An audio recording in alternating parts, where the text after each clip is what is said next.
Halo teman-teman, selamat datang kembali di kanal Boruto 2 Blue Vortex Fan Theory. Dalam video ini admin akan membuat sebuah alur cerita dari Boruto yang bersumberkan dari beberapa teori dan spekulasi, kemudian admin rangkum menjadi alur cerita, agar kalian lebih menikmati videonya. Jadi, kalau begitu langsung saja kita ke videonya, tapi sebelum itu tonton dahulu video kita sebelumnya yang ini, dan jangan lupa juga untuk like, subscribe, dan share, serta bantu kami menuju 5.000 subscriber. Jika sudah, ayo kita lanjutkan alur cerita teori Boruto 2 Blue Vortex ini.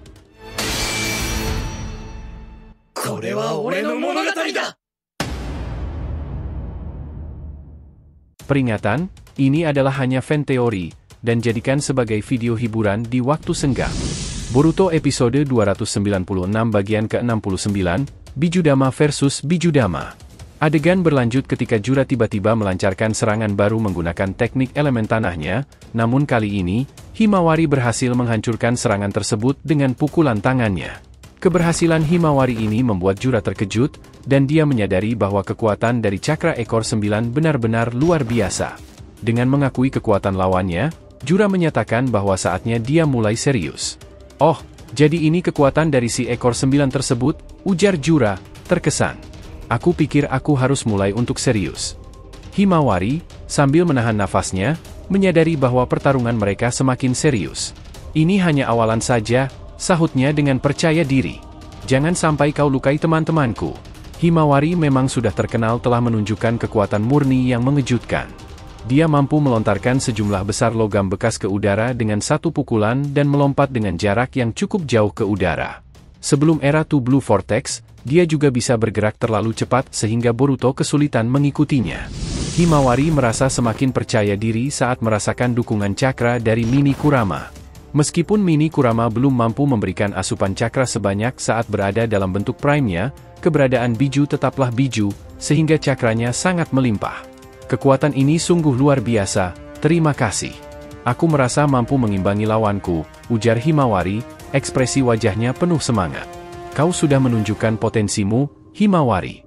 Teruslah seperti itu," balas Mini Kurama dengan penuh dukungan. Namun, dalam keadaan lain, Jura yang melihat cakra Biju yang meluap dari tubuh Himawari, merasa perlu menambahkan cakranya sendiri. Tanpa ragu, ia melepaskan cakranya dengan aura merah yang menyala, menyerupai cakra tubuh inti Jubi. Melihat hal ini, Mini Kurama segera memperingatkan Himawari, "Berhati-hatilah," dia menambahkan cakra Jubi pada dirinya. "Kita harus waspada." Himawari mengangguk mengerti, siap menghadapi tantangan baru yang lebih berat.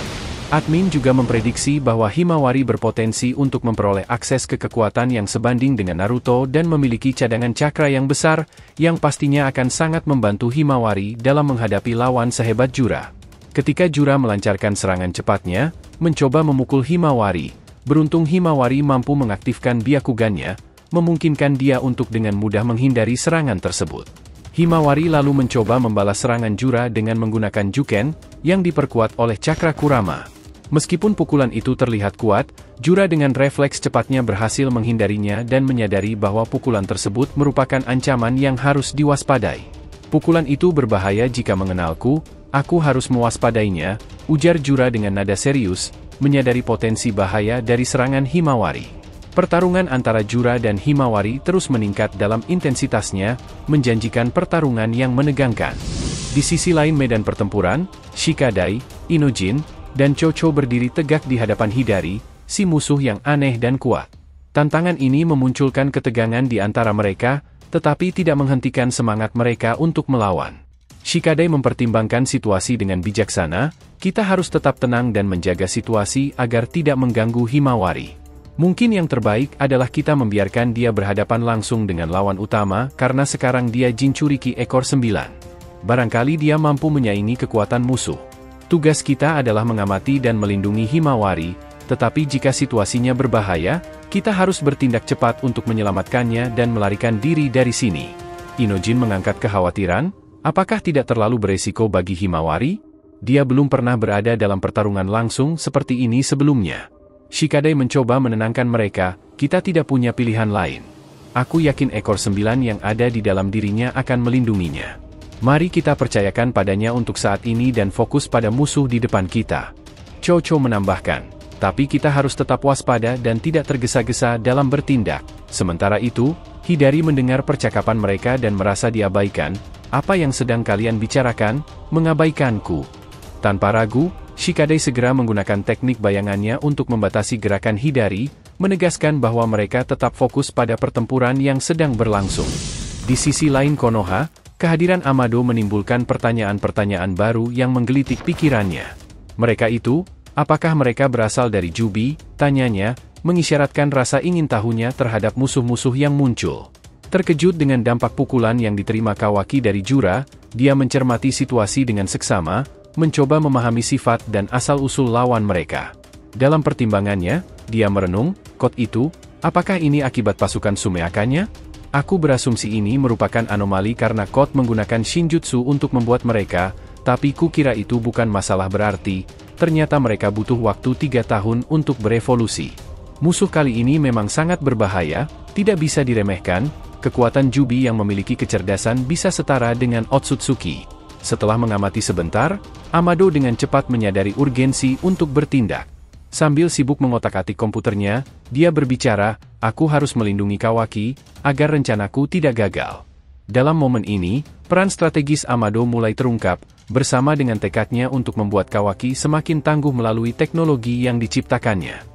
Langkah-langkah selanjutnya yang akan diambilnya mungkin akan menjadi penentu dalam pertarungan melawan musuh-musuh yang semakin kuat dan kompleks. Kembali ke pertempuran antara Himawari dan Jura. Jura yang melihat jika tidak ada gunanya menggunakan pukulan karena Himawari bisa dengan mudahnya menghindarinya. Jura akhirnya kembali menggunakan Bijudama melalui matanya. Mini Kurama merasakan sesuatu yang berbahaya dari itu dan kemudian berkata, "Bijudama itu sangat berbahaya, cepat buka telapak tanganmu dan arahkan kepadanya." Kurama menyuruh Himawari untuk mengarahkan tangannya kepada Jura, dan tiba-tiba aura cakra Kurama berkumpul di sekitar telapak tangan Himawari, membuatnya terlihat seperti bola Bijudama. Jura langsung melepaskan tembakan Bijudama itu. Kurama kemudian berkata, "Lepaskan sekarang." Himawari langsung melepaskan Bijudama yang ada di area telapak tangannya, membuat akhirnya kedua Bijudama itu saling beradu dan membuat ledakan besar dan kerusakan di sekitarnya. Getaran itu dirasakan oleh semua orang yang ada di situ, membuat Shikadai harus melepaskan teknik pengikat bayangannya untuk berlindung bersama Inojin dan Chocho. Bahkan Boruto yang berada masih jauh juga ikut merasakan getaran dari ledakan tersebut. "Apa yang terjadi di sana?" ucap Boruto terkejut. Terima kasih telah menonton video alur cerita teori Boruto episode 296 bagian ke-69, Bijudama versus Bijudama. Jangan lupa untuk like, subscribe, dan share, semoga membuat kanal YouTube Boruto to Blue Vortex Fan Theory semakin berkembang. Jika sudah terima kasih, dan sampai bertemu di video alur cerita teori berikutnya.